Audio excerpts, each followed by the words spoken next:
शेर आदमी है, वो दहाड़ेंगे। वो 2001 से गायक है, आज से नहीं है। 2001, मैं 2008 में आया, तो उनसे 8 साल बाद मैं आया हूँ इस इंडस्ट्री में। हेलो तो गाइस, तो हमेशा कैसे हैं आप उनका लोग? आई सम्मान होप तो मैं आप लोग कभी भी अच्छे करता हूँ और होंगे। कभी आप भी पावर करूंगा। स्टार पवन सिंह का फ़ैन है तो जी हमारे दोस्तों, आप सबको हमारे चैनल में स्वागत है।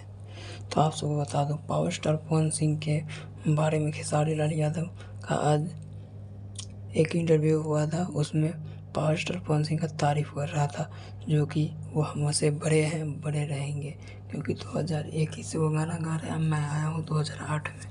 तो आप सबको ये वीडियो कैसा लगा? अच्छा लगा तो लाइक शेयर कमेंट ज़रूर कीजिए भाई लोग, और हमारे चैनल में नया है तो सब्सक्राइब ज़रूर कीजिएगा। फिर मिलते हैं नेक्स्ट वीडियो में, तब तक के लिए बाय। जय हिंद, जय भारत। तो आप सबको पावर स्टार पवन सिंह खेसारी लाल को के बारे में क्या कहना है हमारे कमेंट बॉक्स में बोलिए, और कौन कहाँ से देख रहे हैं। जय हो।